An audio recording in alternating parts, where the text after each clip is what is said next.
있고 나누면서 각 페이지에 너무 잘 상세하게 적어주셔가지고 페이지에 맞는 그 응답들을 찾으면서 대답을 했던 것 같습니다. 1번 같은 경우는 우리 삶에서 솔직히 좀 예배드리는 데 있어서 좀 불편한 마음도 있었던 것도 있고 힘들었던 것도 있고 이런 네, 진심 어린 간증도 듣기도 했고 이번에서 성전 재건에 관련해서도 하나님의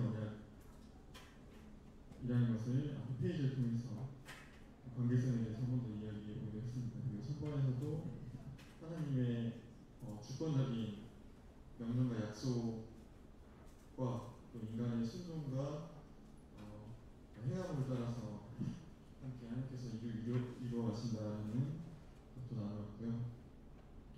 공동체에 대한 변화 또한 4번에 나와 있는 내용도 이제 공동체는 개인에 국한된 것이 아니라 이기적으로 연계되어 있는 것이기 때문에 개인의 회복이고 공동체의 회복으로 이끌어간다는 단계적인 변화를 생각하면서 우리의 실천할 수 있는 회개라든지 마음가짐에 대해서도 한번 나눠봤습니다. 이번에 하나님 나라 확장에 있어서도 결론적으로 이제 열방을 향하여서 소선지서에서 선지자들이 계속 이야기를 하는데 그것이 지금 오늘날에 있어서 복음을 전하거나 교회 안에서 교회 학교라든지 복음 집회 등등 해외 선교 이런 거에 있어서 우리가 하나님의 자녀라면은 믿지 않는 사람들을 열방의 사람들로 보고 말씀을 전파하는 것 자체가 우리 삶의 하나님 나라의 확장의 방식이다라고 교리를 나눴습니다. 네, 감사합니다.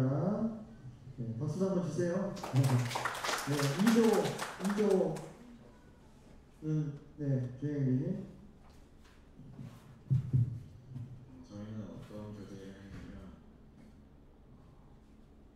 옛날 성전 제사에 대한 선지자들의 비판적인 부분이 있어서 그러면 옛날에 성전 제사로 하나님께 예배를 드렸던 부분에 대해서는 불완전한 제사이자 불완전한 예배라고 생각을 해서 이제 그런 생각이 들었어요.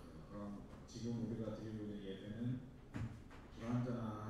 불완전한 제사인가, 불완전한 예배인가, 완전한 예배인가 이런 고민을 해보았는데 이 부분에 대해서 저희가 교제해 보면서 또 오늘 본문 내용을 읽고 난 후에 이야기를 해보면서 그 기준을 옛날과 같이 우리가 드리고 있는 제사 예배는 불완전하다, 완전하다로 나눌 부분이 아니라 예수님께서 다시 성전 재건을 위해서 이 땅에 오실 때를 기준으로 해가지고 완전한 예배이냐 불완전한 예배이냐의 기준을 생각하면 좋을 것 같다라고 결론을 내렸습니다. 이게 잘못했다가는 우리가 지금 드리고 있는 예배가 다르게 생각해서 불완전한 예배다라고 어떤 결론을 내리고 또한 허무주의로 빠질 수도 있겠다라는 조심스러운 생각을 하게 되기도 했습니다. 이제 그리고 또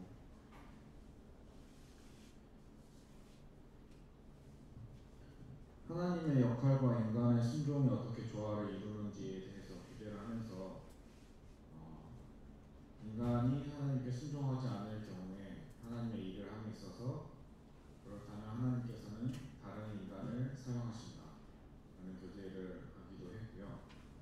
또 우리의 삶의 순간들에서 하나님께서 믿음의 역량을 크게 자라날 수 있게 성장할 수 있게 또 도와주시기도 한다 해서 인간의 순종이 믿음의 역량대로 하나님 앞에 순종해 나가기도 한다 라는 규제를 했습니다. 그리고 4번에 교제하면서 공동체의 변화를 기본적으로 전제를 한다고 해서 또 진흙팀 이야기를 안 할 수는 없지만 저희가 칭찬의 챌린지를 하는 또 근원적인 부분도 사실 공동체의 변화를 전제하기 위한 것도 있습니다. 그래서 우리 개개인들이 이런 부분을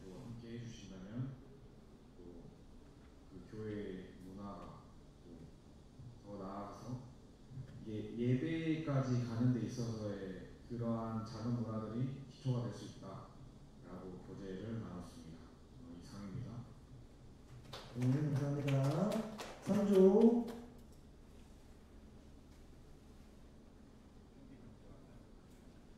3조가 현빈 얘기이시나요?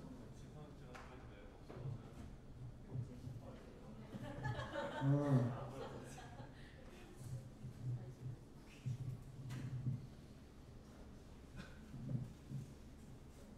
네, 저희적 질문은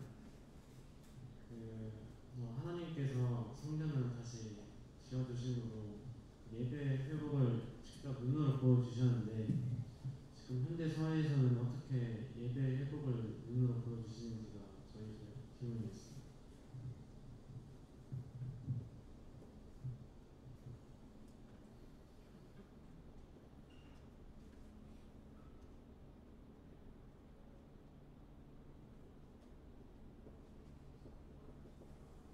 네. 이거는 이따가 같이 교재 나누면서 다룰게요. 아니 지금 다룰까? 자, 네? 응 하는 이 습관을 줄여야 되는데, 자, 성전 재건을 통해서 예배 회복을 가시적으로 보여주셨다. 자, 그런데 현대 예배 회복은 어떻게 우리가 볼 수 있는가? 어떻게 볼 수 있다고 생각하십니까? 얘기 나눈 거 없어요? 네, 잘 모르겠어서. 네. 자, 그러면은 우리가 하나하나 좀 따져봐야 되겠죠. 자, 일단 현대 예배라고 하는 것은 우리가 지금 말하는, 우리가 드리는 성만찬 예배를 말하는 건가요? 아니면 어떤 예배를 말하는 건가요? 맞아요? 네. 주일 성만찬 예배를 말한다고 하면 회복의 기준은 뭡니까? 우리가 보면 회복이 이 성만찬 예배를 잃어버린 적이 있었는가? 이 교회 역사 속에서 우리 광해종목교회는 1975년부터 시작했죠. 그때부터 2025년까지 똑같은 성만찬 예배를 지금 드리고 있거든요. 그럼 회복을 전제하려면 이 성전이 제거됐다는 것은 파괴를 전제하고 있잖아요. 그죠?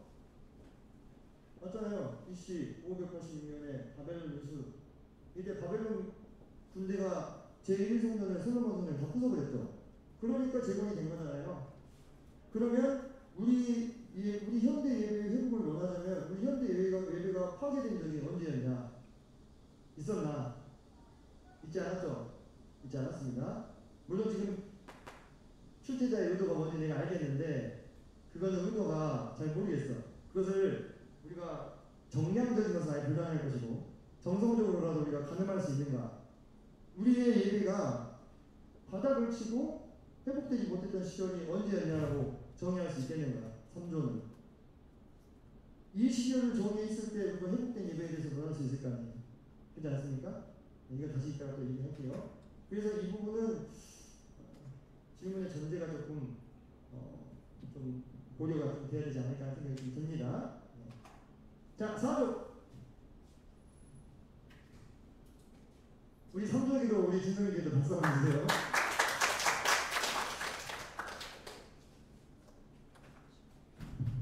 저희는 질문은 없고요.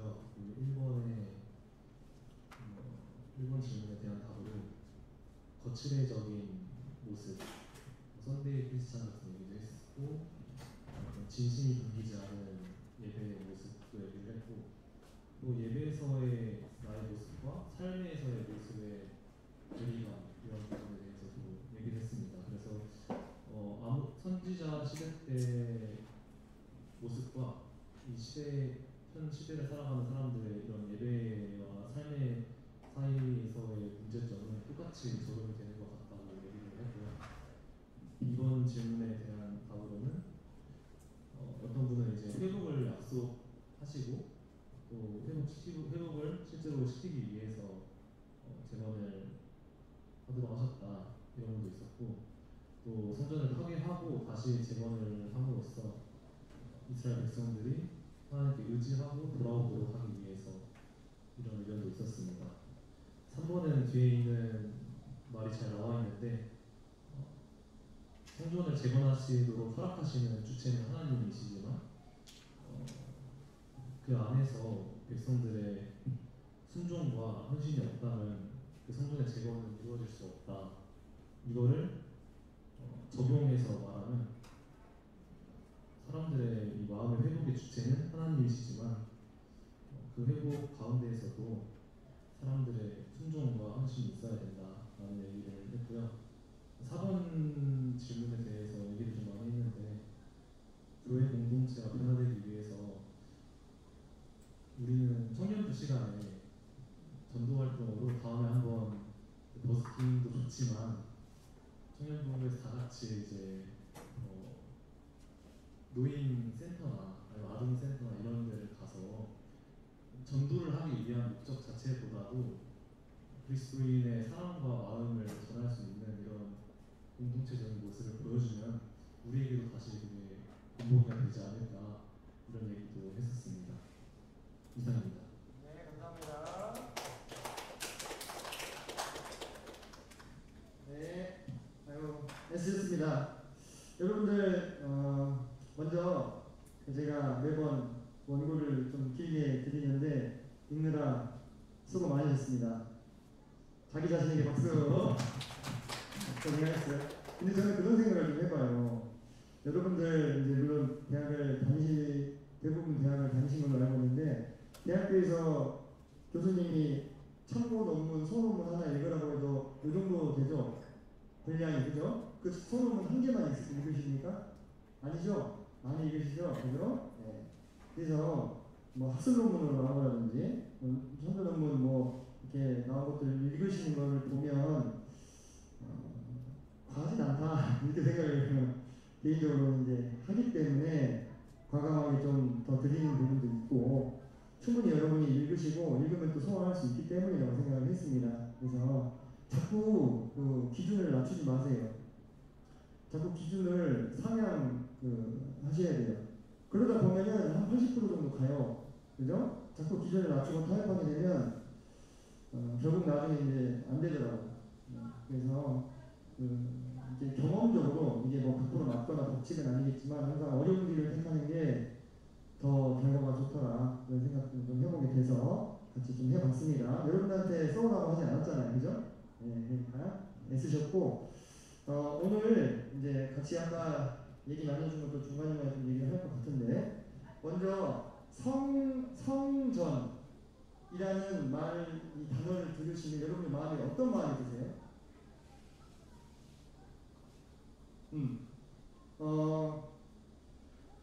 좀 정서적인 면에서 내가 마음 어떤 느낌이 들어요? 별 느낌 안 들잖아요, 솔직히 그죠? 별 느낌 안 들어. 뭐 우리가 이제 고향 하면 느끼는 뭐 그런 어떤 정서적인 감흥이 있잖아요, 그죠? 그런 것처럼 우리가 성전이라는 말을 들으면 뭔가 이 감흥이 좀 있으면 좋겠는데 우리는 그렇지 않잖아요. 근데 유대인들은 다르거든요. 유대인들은 성전이라는 말을 들으면 가슴에 사무치는 거예요. 이게 엄청나게 복잡 미묘한 단맛, 신맛, 짠맛, 뭐 쓴맛 다 느껴지는 그러한 단어가 성전이에요. 성전. 왜 성전이라는 단어가 그렇게 그들의 마음을 심금을 울리느냐? 그들의 신앙의 정수가 여기에 다 녹아있다고 생각해요. 유대인들은. 지금도 여러분들 제2성전 수르바벨에서는 나중에 해독성전으로 건축이 되죠. 그거 다 부서지고 어디만 남았어요? 서쪽 벽만 남았어. 서쪽 벽만. 성전 본체에 달하는 서쪽 벽만 남았는데 거기 가서 어떻게 해, 지금도? 기도해요. 제가 거기 2번 갔다 왔거든요. 그 서쪽 벽에 홍목의 벽이라고 하죠. 빽빽하게 쪽지가 끼워져 있어. 그 쪽지 속에 뭐가 적혀있는지 아세요? 온통 기도문이에요. 기도문. 그리고 그 서쪽 벽 지하에 가면 지하 통로가 또 있어요. 이렇게 지하 통로에서요 사람들이 곳곳에 서가지고 기도하고 있어요. 남녀노소 할 것 없이. 이들에게 성전은요 정말 그들의 피와 땀과 눈물 모든 것, 민족으로서의 정체성, 방향, 신앙 모든 것이 이 녹아있는 게 성전이에요. 이 성전 전에 뭐가 있었습니까? 성막이 있었어요. 성막이 이제 정착돼가지고 구조를 이룬 것이 성전이죠. 근데 이 성막은 어떤 역할을 했냐면 하나님께서 이 성막에서 사람들을 만나주시겠다고 했습니다. 만나주시겠다. 우리가 사실 이걸 꼽아보면은 창세기 1장부터 가야 돼요. 잘 생각해 보세요. 이 온 세상을 설계하시고 창조하신 신께서 그 피조물 인간을 만나주시기 위해서 구별한 장소가 세계에 어디 있어요? 아무 데서 없어요. 오직 어디에서만? 성막에서. 이전에는 하나님이 사람을 어떻게 만났어요? 직접 만났어요. 직접. 아담한테 직접 나타나셨잖아요. 아브라함한테 직접 나타나시고. 근데 그 뒤로도 그렇게 됐습니까? 그렇게 하지 않았어요. 점점 하나님의 나타나시며 희귀해지면서 선지자들의 꿈이나 환상이나 계시를 통해서 자신의 뜻을 드러내기 시작합니다. 근데 그러다가 비로소 이런 구별된 사람들, 뽑힌 사람들 말고 보통의 사람들이 하나님을 만날 수 있는 곳이 성막이 되었잖아요. 이곳에서 하나님께서 사람과 만나셔서 그들의 죄를 사하시고 또 그냥 거룩을 드러내시고, 그래서 지성소 있잖아요. 그죠? 지성소 안에 뭐가 있어요? 언약궤가 있고 언약궤 위에 시은좌가 있습니다. 그 위에 두 그룹이 이렇게 손을 뻗고 있죠? 그죠? 그 가운데에서 하나님이 그들을 만나시고 거기에 하나님이 임재하시는 곳이에요.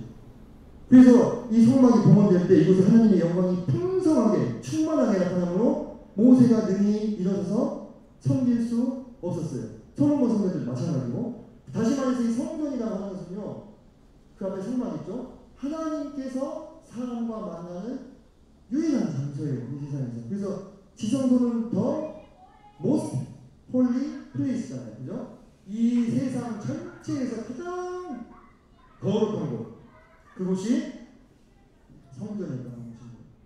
그렇기 때문에 이 이스라엘 사람들은 지금도요, 누가 가서 서쪽 벽이라도 허물려고 하면은 아마 그 근본적인 종교 유대인들 있잖아요, 다 목숨 다 바칠걸요.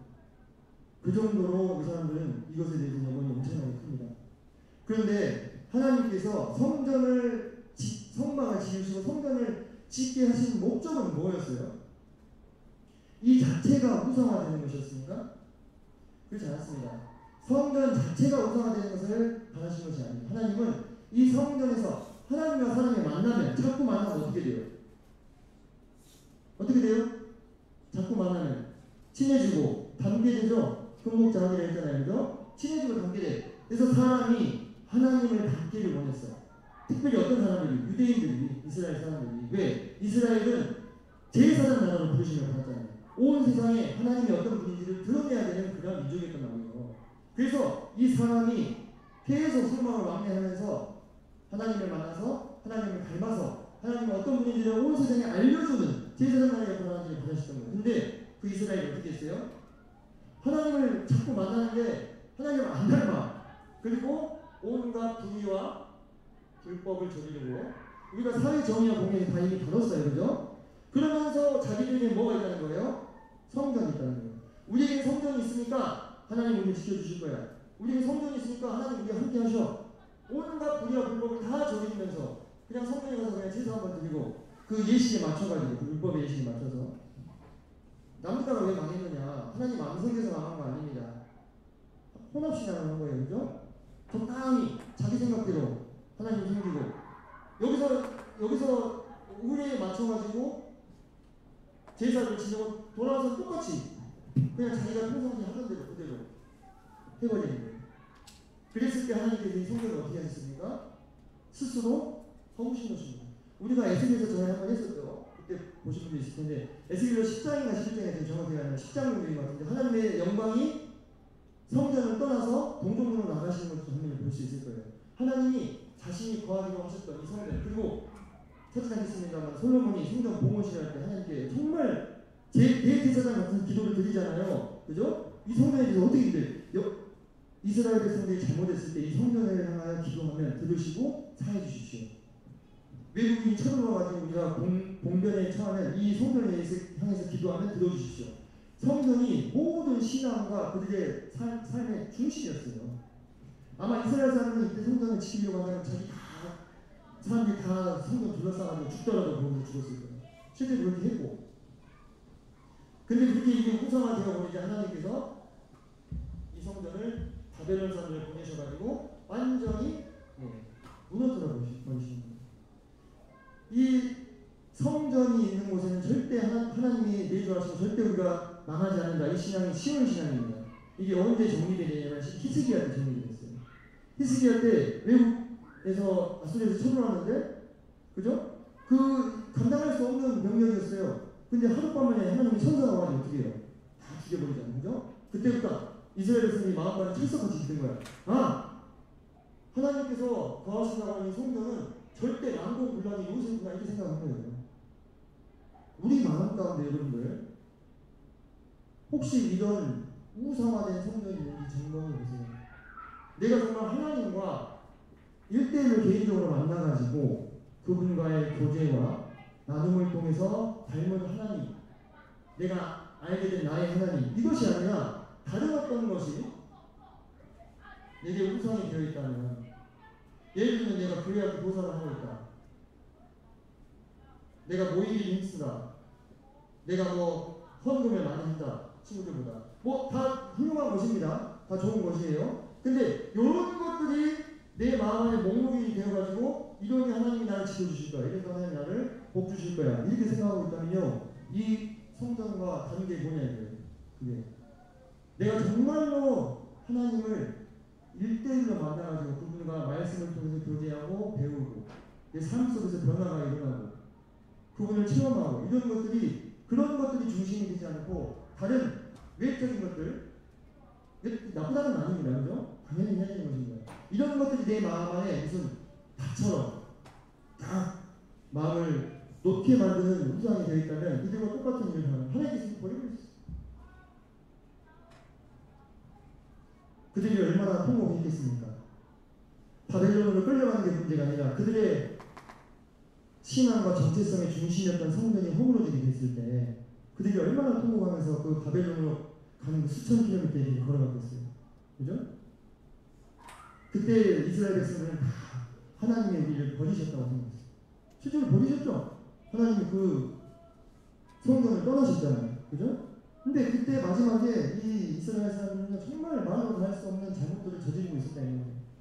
하나님의 성전 다른 쪽 벽에다가 벽을 채우고 거기다가 이집트의 온갖 곤충들을 그려놓고 섬기고 그들에게 분양하면서 향을 피해서 바친다는 얘기예요. 온갖 사회적인 불의와 불법을 가지고 우리가 아까 썬데이 크리스천 얘기가 나왔는데, 그래서 말이에요 여러분, 내가 일주일 동안의 삶이 하나님 보시기에 정말 하나님이 보시기에 불의한 것이 뭔지 알잖아요. 그것을 지속적으로 놓지 못하고 저지르고 살면서 내가 주말에 나와서 하나님 앞에서 예배 드리면 됐지 라고 생각하시는 것은 큰 착각일 수 있다. 이 생각을 좀 해주셔야 됩니다. 그래서 여러분, 사실 오늘 저는 말씀을 들을 때 좀 놀랐어요. 오늘 말씀 들을 때 좀 통하는 게 있다고 생각하지 않으세요? 오늘 고넬료에 대한 얘기가 나왔잖아요, 그죠? 그 고넬료를 왜 하나님께서 기억해 주셨습니까? 그가 경건한 자로서 하나님을 경외하고 구제하며 기도에 힘쓰는 삶을 살았어요. 그러면 이런 얘기하면은 형제는 그거 뭐 율법주의 아니에요? 그런 얘기 할 수 있습니다. 뭘 지켜야 되고 뭘 행해야만 하나님이 기억해 주시나요? 아니요. 하나님 되게 오해하고 있는 것입니다. 우리가 구원은 뭐로 받습니까? 은혜로 받아요. 구원은, 그죠? 구원에는 행위가 끼어들 틈이 없어. 구원은 그리고 은혜로 받습니다. 근데 은혜로 받은 이 구원을 이후에 이루어가는 사람은 누구의 몫입니까? 각각의 개인들의 삶의 몫이에요. 내가 내 고집대로, 내 뜻대로, 내 마음대로, 내 마음 가운데 뭔가 막 의지할 만한 것을 세워놓고 그것 때문에 하나님께서 나를 잘 배우해 주셔야 되고 복을 주셔야 되고 나를 지켜주셔야 돼? 그렇지 않는 것입니다. 하나님께서는 이스라엘 백성들에게 진심 어린 진정한 예배를 받기를 원하셨고 그들이 정말 마음으로부터 하나님을 섬기고 신뢰하는 사람이 되기를 원했어요. 성전의 제사여서 불완전한 제사는 아니에요. 왜 불완전한 제사가 됐습니까? 그들의 마음이 신령과 진정을 드리는 예배가 아니었기 때문에 불완전한 제사가 된 것이죠. 성전은 하나님께서 보여주신 식양들을 얼마나 아름답게 지으셨습니까? 근데 그곳에서 예배를 드리는 자들의 마음은 정작 나뉘어져 있고 사회적인 불법과 불의를 행하고 있다면 그 예배를 하나님께서 어떻게 받으실 수 있겠는가? 우리도 그렇습니다. 뭐 우리가 예배 시간에 좋을 때도 있잖아요. 딴 생각 할 때도 있고 그럴 수 있어요. 물론 그 전날 일찍 자야 되고 컨디션도 잘 관리해야 되고 하나님 말씀 묵상해야 되는 게 맞는데 우리가 인간인지라 연약함에 그 전날 뭐 피치 못한 사정에 의해서 좋을 수 있습니다. 뭐 그럴 수 있어요. 근데 우리 마음이 어떠하냐 이것을 잘 점검하셔야 될 것 같아요. 하나님께서 일주일에 한 번 온 성도들을 통해서 교회적으로 받으시는 이 예배에 내가 참석할 때 어떤 마음가짐으로 참석해야 되겠느냐. 하나님 이것을 정말 기뻐하십니다. 하나님이 왜 세상을 창조하셨겠어요? 메시아와 정말로 나타났잖아요. 하나님이 왜 세상을 창조하셨냐면 하나님이 예배 받으시기 위해서요. 그분의 어떠하심을 더 드러내기 위해서 그리고 그분의 아들 예수님을 영웅으로 만들기 위해서 세상을 창조하신 거예요. 그렇다면 우리가 창조된 목적 또한 하나님이 얼마나 위대하고 놀라운 분인가를 예배하기 위해서 창조된 사람이잖아요. 맞죠? 그렇다면 그 예배의 행위가 사실요. 우리 성도들이 할 수 있는 가장 훌륭한 행동입니다. 밖에 나가서 전도를 많이 하고 복음을 많이 전하고 많이 좋습니다. 성경 연구를 많이 해가지고 열심히 공부하고 또 알려주고 이런 것도 좋아요. 막 교회에서 예배당에서 봉사하고 다 좋습니다. 근데요 그런 행위들보다 더 뛰어난 행위는 하나님을 진정으로 예배하는 거예요. 그래서 이 주일의 예배를 우리가 어떤 마음으로 어떻게 준비하느냐 이것이 하나님 앞에서 큰 상급을 얻게 한 것을 좀 믿습니다. 이거 사실요 드러나지 않아요. 그렇지 않습니까? 이거 뭐 교회학교 교사를 하거나 아니면 뭐 교회적으로 봉사가 필요한 데서 열심히 봉사하면 다른 사람들 다 보잖아요. 다 보죠? 그러면 저기 형제 저 사람이 참 훌륭하다고 참 뛰어나다고 이렇게 칭찬도 듣고 인정도 받잖아요. 근데 주일 예배를 정말 다른 사람들이 보지 않는 곳에서 집에서 정말 하나님께 최선으로 드리기 위해서 준비하는 거 가지고는 다른 사람들이 볼 수 있어요 없어요?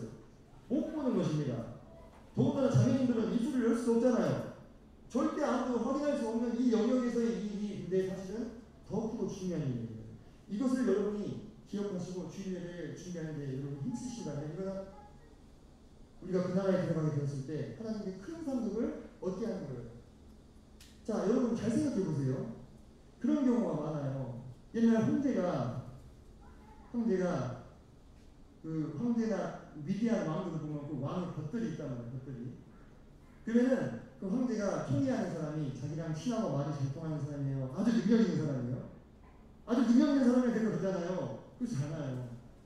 그 사람과 마음이 통하고 대화가 되고 친하게 지내고 가깝게 이야기하고 나눌 수 있는 그런 사람들을요 옆에 둡니다. 왜? 그 왕도 사람이니까. 뭐 적절한 비유가 되는지 모르겠지만 여러분 이렇게 생각했으면 좋겠어요. 막 엄청 뛰어나고 은사가 뛰어나서 복음을 막 전하고 막 말씀을 막 기가 막히게 풀고 이런 사람은 아주 능력 있는 장수라고 생각해 봅시다. 그 장수는 맨날 어디 나가 있어? 전쟁터 나가 있어. 뭐 한 1년에 한두 번 볼까 말까요? 전쟁터 나가 있어요.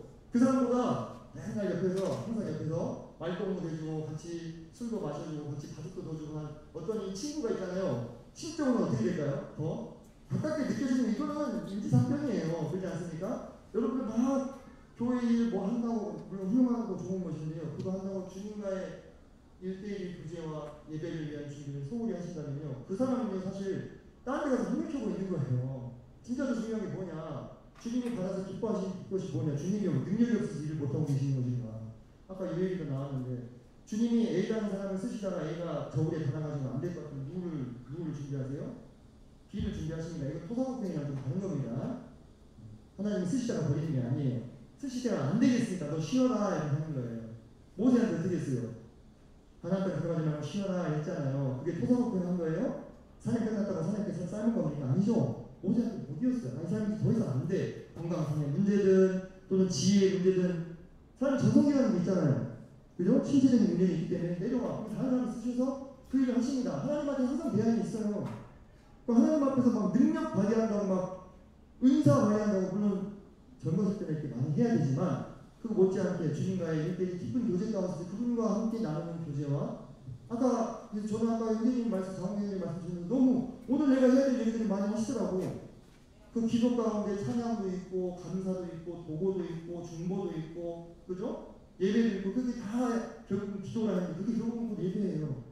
여러분이 삶 가운데서 어려움을 겪을 때 힘듦을 겪을 때 주님 앞에 토로하고 또 주님께 교제하고 주님으로부터 위로받고 그러다 보면요 정말 그 경험적인 얘기를 드리는 겁니다. 경험적인 얘기를 주님과의 기도가 깊은 기도가 될 때는요, 처음에는 원망으로 시작해가지고 나중에는 감사로 끝나요. 왜 깊은 기도가 되는지 아십니까? 내 처지가 지금 깊이 기도 안 할 수 없는 상황인 거예요. 힘들어가지고, 곤경에 빠졌다가 시험에 들어가지고. 그래서 주 앞에서 그걸 막 풀어가면서 막 하는데, 기도하는 과정 가운데 주님이 성령님께서 내 마음을 인도해 주셔요. 하나님이 나를 어떻게 지키고 계시고 지금 돕고 계신 거를 쭉 내 입으로 자백을 하게 만들어. 그럼 나중에 그건 뭐가 나와요? 감사와 예배가 나와요. 그러한 삶의 예배들이 누적되고 그것이 주일에 주 앞에서 드려지게 될 때 하나님이 얼마나 이 예배를 흔해하시겠냐요. 결국은 이 모든 일들이 이루어지는 곳이 가시적으로 성전이었다는 거예요. 그때 이스라엘 사람들이 어떻게 했는지 다 얘기 들으셨죠? 그렇기 때문에 하나님이 성전을 허물어 버렸어요. 그리고 나서 하나님께서 왜 다시 성전을 재건하셨느냐? 이 성전이 자신의 역할을 다 하지 못했잖아요. 그럼에도 불구하고 왜 가시적인 성전을 다시 회복하셨는가에 대해서 선생님이 알죠? 제가 이게 초등학교 하다 보니 입에 붙어가지고 나왔어요. 제가 두 가지 써드렸잖아요. 그죠? 그분의 임재, 그것은 그분의 언약과 맹세가 여전히 유효하다는 것을 보여줍니다. 두 번째로 하나님께서 그들의 왕이 계심을 보여줍니다. 사실요 하나님의 계획 안에서는 이 성전이 더 이상 필요 없는 단계로 나아가요. 지금 결국 신약에서 누가 성전이 됩니까? 우리가 성전이 되잖아요. 그죠? 성전이라는 게 뭔데? 제가 아까 얘기했잖아요. 하나님이 이 땅에 임재해 계신 것이 성전이에요. 그럼 지금은 우리 몸속에 우리 마음속에 임재해 계시니까 지금은 우리가 성전이잖아요. 그죠? 근데 그 전에 이 과도기적인 여기 바벨론을 쓰고 이 시기 동안에는 눈에 보이는 성전이 필요했다 이거예요. 그래서 하나님께서 학대와 스가랴를 통해서 수르바벨 성전을 다시 재건하게 하시잖아요. 그죠? 그때 하나님께서 다시 재건하게 하시면서 아까 제가 얘기했다시피 성전은 유대인들의 정신적인 지주요 자신의 정체성이에요. 이게 다시 회복되어야만 이 포로에서 돌아온 사람들이 봤을 때 하나님이 아직도 우리 버리지 않으셨구나 이것을 믿을 수 있으니까. 그래서 여러분들 절대로 오해하시면 안 되는데요. 하나님이 이스라엘을 버리셨습니까? 절대 버리지 않았습니다. 여러분. 하나님은 절대 이스라엘을 버리지 않았습니다. 그래서 여러분 이스라엘에 대해서 함부로 말하면 안 됩니다. 그럼 하나님 기뻐하시지 않습니다. 하나님이 구약 성경에 이스라엘에게 성취해 주겠다고 예언되는 것들 아직 성취 안 된 것들 많습니다. 많아요. 그거 언제 다 성취되는 거예요? 나중에 천년왕국 때 다 성취되는 거예요. 하나님이 한 번 약속하시면 한 번 맹세하시면요 반드시 지키시는 분이잖아요. 그것을 이스라엘 사람들에게 알려주시기 위해서 수르바벨 성전을 재건하신 거예요. 그죠? 그리고 그분이 이스라엘을 통치하시는 왕이 계심을 그들에게 깨닫게 해주기 위해서. 그러니까 성전은 인간 왕으로 치면 궁전 같은 거예요. 궁전. 그 왕이 먹는 곳이 궁전이잖아요. 그죠? 하나님이 어디에 먹으셔요? 성전 안에 먹으시니까. 근데 결국은 이 수르바벨 성전은 나중에 어떻게 됐어요? 나중에 AD 70년경에 로마의 디도 장군에 의해서 성전이 모조리 다 휘파당하고 돌 하나도 돌 위에 남기지 않고 다 떠졌어요. 왜? 성전 안을 쌓고 있는 금이 이 로마 병사들이 불을 지르니까 다 녹아가지고 어떻게 됐어요? 돌 사이에 눌러붙었어. 그래서 굳은 거예요. 그럼 그 금 떼내려면 어떻게 해야 돼요? 돌을 들어 올려야 되잖아. 돌 다 들어 올려가지고 그 사이에 이렇게 이제 돼 있었겠죠? 그죠? 홈 따라서 다 뜯어내가지고 가져갔어요. 그래서 예수님께서 말씀하신 대로 돌 하나도 돌 위에 남기지 않고 성전이 폐파되어버려요. 왜 그러면 하나님께서 또 두 번째 성전도 이렇게 무너뜨려 버리셨습니까? 똑같은 실수한 거예요. 첫 번째 솔로몬 성전이 무너질 때처럼 그들이 이 성전을 우상화하고 그때 당시 대제사장과 율법사 바리새인과 사두개인들이 참된 그들의 주이신 예수님이 메시아가 갑자기 성전에 임하신다고 예언되어 있잖아요. 그죠? 예수님이 성전에 나타나셨어요. 이거는 어마어마한 사건입니다. 온 세상의 주인이시자 자기들이 왕이 성전에 오셨는데 성전에서 뭐하고 있었어요? 돈 바꿔주고 있고 동물 팔고 있고 엄청 폭리를 취하고 있는 거예요. 그런 모습을 예수님이 보셨으니 화가 나요. 화가 나시. 다 들어 없으셨잖아요. 그죠? 알아보지 못하는. 그리고 예수님은 오늘 어떻게 했습니까? 십자가에 죽게 했잖아요. 그들이 동일한 하나님의 왕을 하나님을 알아보지 못하고 자신들의 참된 왕을 알아보지 못해서 솔로몬 성전을 잃어버린 것처럼 두 번째 성전인 헤롯 성전도 잃어버리게 된 것입니다. 여러분, 이런 역사들이 우리에게 교훈하는 바가 있어요. 대단히 조심스러운 얘기일 수 있습니다만, 여러분이 구원을 받았다고 해서요, 여러분의 삶이 결코 신앙 안에서 성공적이라는 보장이 없습니다. 구원은 받은 거예요. 그죠? 구원은 거저 받았어요. 은혜로. 절대 그걸 부정하는 것이 아닙니다. 하지만 그 이후에 여러분이 그리스도인으로서 합당하게 살아가기 위해서는 여러분 안에 성전을 청소하시고 여러분의 예배를 새롭게 갱신하셔야 됩니다. 저도 마찬가지입니다. 저는 이 말씀 준비하면서 누구보다 내가 이 말씀을 들어야 되겠다는 생각을 했어요. 저도 어쩌면 오랜 세월 동안 이 예배를 들어오면서 내 마음 안에서 이것이 대단히 그냥 요식행위처럼 어쩌면 그냥 습관처럼 이렇게 고착되어버린 건 아닌가 이런 생각들을 하면서 스스로 돌아보게 됐습니다. 그래서 여러분이 그런 본질적인 부분, 정말 근본적인 부분들이 잘 되지 않으면 여러분들 신앙이 오래가기 어려울 수 있어요. 제가 이런 얘기 종종 했잖아요. 저는 여러분들 지금 1, 2년 보고 얘기하는 게 아니라고 했어요. 지금 여러분들 여기 다 예쁘게 앉아가지고 주님의 말씀에 귀를 기울이고 있고 나름대로 교회에서 뭔가 일들을 맡아서 하고 계신 입장입니다. 근데 여러분들 이 모습이 20년 뒤에도 그대로 갈까? 나는 이 싸움을 하고 있는 거예요. 나는 여러분들의 이 모습이 30년 뒤에도 갈까? 이게 걱정이라고요. 왜? 제가 그랬잖아요. 그 모습을 너무 많이 봤다고. 지금도 보고 있고. 여러분 절대 여러분에게서 그 누구도요 신앙의 여정을 자신할 수 있는 사람 아무도 없습니다. 그런데 이거 하나는 분명합니다. 여러분이 나의 하나님을 만나서 그분과 교제 가운데 그분을 경험하고 배우고 믿고 그 신앙이 내 중심에 코어 근육 얘기하죠? 자리 잡고 있게 되었을 때 여러분이 정말 여러분을 정신 못 차리게 하는 엄청난 시련과 시험들이 찾아왔을 때에도 그것이 여러분을 붙들어줄 수 있다 이거예요. 저는 그래서 청년 때 화려하게 주님 섬기는 형제 자매님을 볼 때 대단하다고 생각하지 않습니다.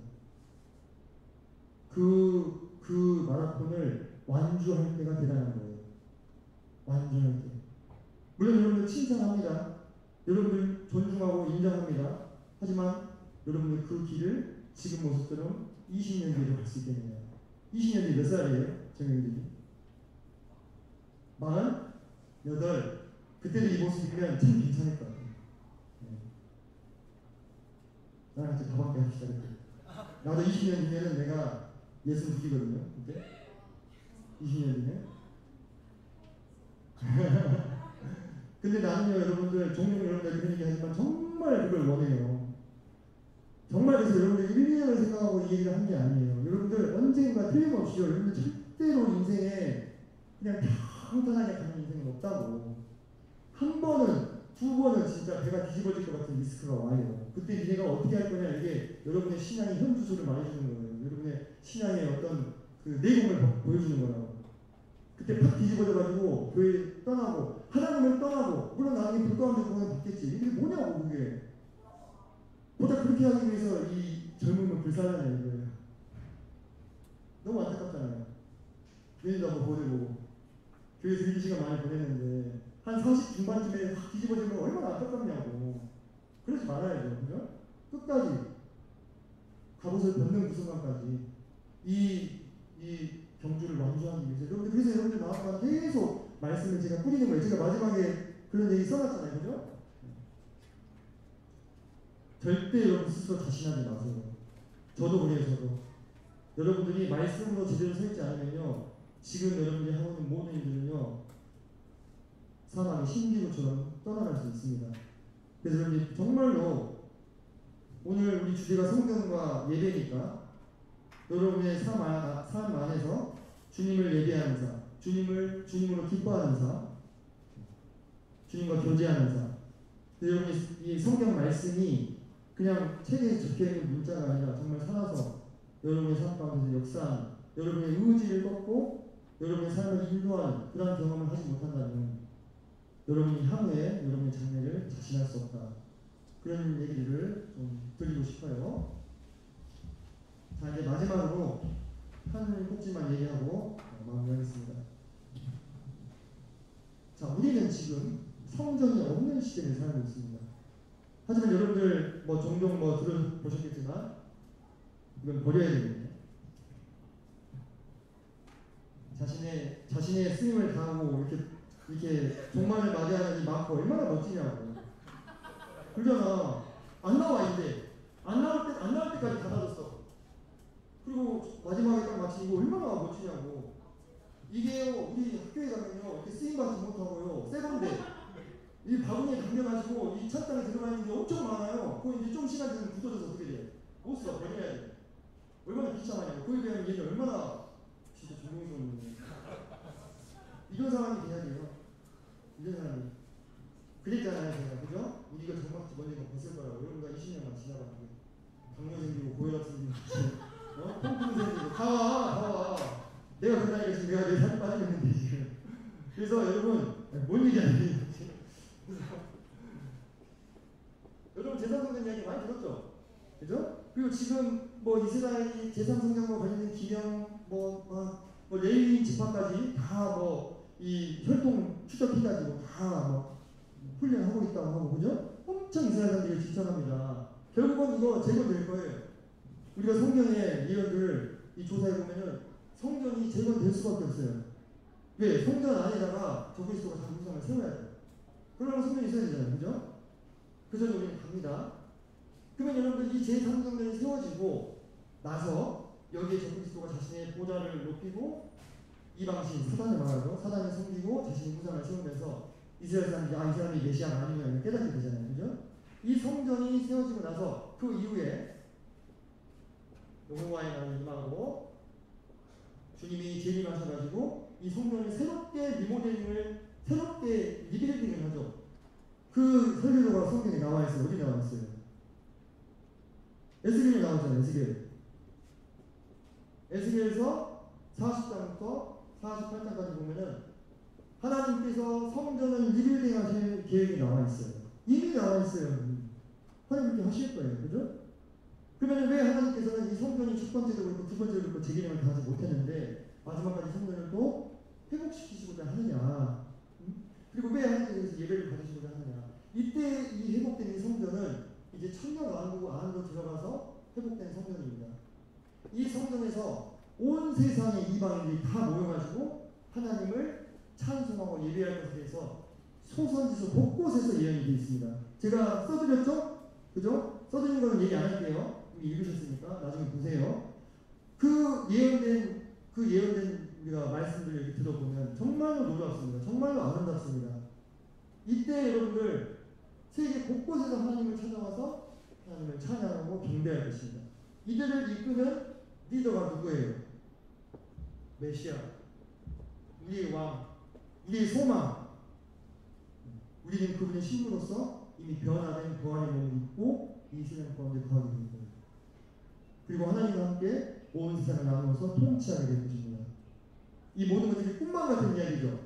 그죠? 하지만 현실이 될 거예요. 왜 미리 얘기합니까? 그때 가서 하면 늦으니까. 하나님의 예언과 진리의 말씀에 대한 것들은요, 앞을 내다보고 있어요. 그죠? 그게 와서 지금 이 현실이 되어버리면 늦어요. 그 전에 여러분이 들으시고 마음 가운데 생각하시고 깨어나서 실천하시라고 이런 얘기를 해드리잖아요. 그죠? 하나님께서 마지막에 우리가 이제 마지막을 정말이잖아요. 마지막을 내다보시면서 그때 모든 이방인들이 함께 모여서 하나님을 찬양하는 그 유토피아를 만들기 위해서 최초로부터 지금까지 인간의 역사를 계속 이끌어오고 계신다는 것입니다. 계속해서. 결국 하나님께서 처음부터 끝까지 그분이 예배 받으시기 위해서 이 일들을 하시는 거예요. 근데 그게 지극히 합당하잖아요. 그런 생각 안 듭니까? 저는 너무 지극히 합당하다는 생각이 들어요. 왜 하나님이 자기가 예배를 받는 국리만 해? 이렇게 생각 안 돼요. 그게 그리스도인인 거예요. 그리스도인은요, 하나님이 영광 받으셔야 된다는 말에 아멘으로 화답할 수 있는 사람들이에요. 그게 뭐 이기적인 것이거나 왜 하나님은 자기만 생각하는 그렇게 생각되지 않아요. 왜? 우리 안에 성령이 우리의 생각을 이끄십니다. 하나님께서 찬양받으시고 예배받으시고 지극히 합당하다. 여러분 계시록의 성도들이 하나님께 예배하는 그 구절들을 몇 개만 찾아서 외워보세요. 거기에 단 1%도요 사실이 뛰어있잖아요. 단 1%도 주저함이 없습니다. 죽임을 당하시고 부활하신 어린 양께 모든 영광과 권세와 존귀와 부와 능력과 힘을 돌려드리는 것이 마땅하다고 고백하잖아요. 그죠? 그 날이 올 거예요. 그 날이 반드시 올 것입니다. 그 날에 여러분들은 우리 같이 있어야 돼요. 그죠? 같이 있어야 됩니다. 거기서 하나님을 함께 찬양하면서 그분의 영광을 보는 거예요. 그래서 여러분들 그 날이 오기 전에 지금 계속 이 날을 향해서 우리가 가고 있죠. 계속 가고 있잖아요. 오늘도 지금 해가 지금 넘어가고 있어요. 그죠? 그 날을 향해서 계속 가고 있어. 그러면서 우리의 정말 찰나와 같은 이 짧은 인생, 정말 짧은 이 인생을 그분의 메시아와 그분의 나라를 위해서 쓸 수 있게 해주시다는 거. 이게 얼마나 감사한 일이에요. 저는 이것을요 많이 생각했어요. 정말 감사한 일이구나. 정말로 놀라운 일이구나. 이렇게 생각했어요. 여러분들 생각은 어떠실지 모르겠습니다. 근데 여러분들 정말 여러분이 젊은 날에 하나님께 부르심을 받아서 그분의 일에 동참할 수 있게 된 것은요 정말 축복이에요. 이것은 힘든 것이 아니에요. 정말 축복입니다. 우리가요 그날에 알게 될 거예요. 모든 것은 미래의 일이에요. 지금은 알지 못해요. 다. 그죠? 그날에 우리가 알게 될 겁니다. 그래서 하나님의 말씀을 믿으세요. 그리고 하나님의 말씀대로 살아가시길 바랍니다. 그것이 진리이니까 여러분이 젊은 날에 시간을 허비하지 않도록 하나님의 말씀을 여러분 지켜주실 것입니다. 자, 정리를 좀 하겠습니다. 50분 정도 하게 됐는데, 제가요, 말이 자꾸 막 이렇게 섞이죠, 그죠? 뾰족하게 안 나오고, 이렇게 말을 많이 하면 숨이 차요. 숨이 찬데, 전혀 안 걸리는데, 뭔가 말을 막 많이 하려고 준비를 해놨다가 이걸 막 짧은 시간에 하려고 하니까 말이 막 꼬이네. 좀 이해를 좀 해주시기 바랍니다. 얼마나 전달이 됐는지는 모르겠는데 제 마음은 옛날이나 지금이나 똑같아요. 여러분의 마음에 하나님의 말씀에 성을 쌓으셔서 그 말씀으로 여러분의 평생이 축복되기를 바라는 것. 여러분의 평생이 하나님께 드려지길 바라는 것. 이 다 쓰고버리는 마커처럼 이거처럼. 그죠? 정말 존경스럽네. 정말 존경스러워. 그죠? 그래서 우리가 나중에 하늘나라에서 만났을 때 이렇게 불 가운데 가는 거 받아가지고 아무것도 없이 그냥 초라하게 돌아다니는 그런 사람 되지 말고 여러분의 삶 가운데 틀림없이 그는 거의 그냥 확정이라고 생각하시면 돼요. 위기가 최소 3번은 온다. 그때 어떻게 할 거냐. 그걸 위해서 지금 미리미리 말씀으로 훈련하고 또 요새를 쌓는 과정이라고 생각해 주시면 되겠습니다. 다음 주에 소설주가 1시간이 더 남아있어요. 그 시간은 전체 토론을 할 거예요. 그리고 제가 지금까지 올려드렸던 이 원고를 다 합쳐가지고 통합본을 하나 올려드리겠습니다. 다 읽어보시는 얘기가 아니라 갖고 계시다가 나중에 생각하면 프린트해서 한번 읽어보시고 그때 그랬지 그런 생각들 하실 수 있을 거니까 준비해드리려고 합니다. 그 다음 주에 토의 토론 하실 때는 그거 얘기하시면 됩니다. 소선지서 이름을 공부하시면서 느꼈던 것들, 또 마음간에 나는 다짐이나 각오 같은 것도 같이 나눠주시면 좋겠습니다. 쭉 동그랗게 앉아가지고 선택하신 분들 돌아가면서 굉장한 시간 가질 건데 너무 부담되시면 넘기셔도 되고 편안하게 선택하시면 되겠습니다. 자, 기도하고 마치겠습니다.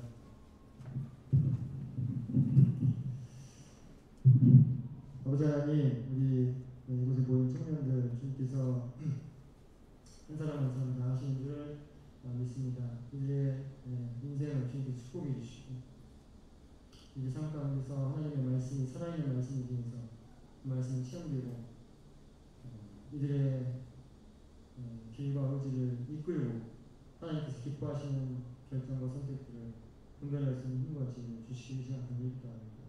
저물 때 반짝하는 신앙이 아니라 이 세상을 떠나는 그 순간까지 마지막까지 최선을 다하는 모든 것을 주님을 위해서 사용하고 그분의 나라를 위해서 사용하고 떠나는 멋진 인생이 될 수 있도록 주님께서 이 청년들을 축복하여 주시기를 간절히 기도합니다. 주님 감사합니다. 모든 주님 주신 말씀들 잊지 않고 마음과 삶 가운데 순종할 수 있도록 도와주시기를 간절히 기도합니다. 이 모든 기도를 주님 대신 주님의 이름으로 감사하게 되겠습니다. 아멘. 네, 수고하셨습니다. 그런 말씀을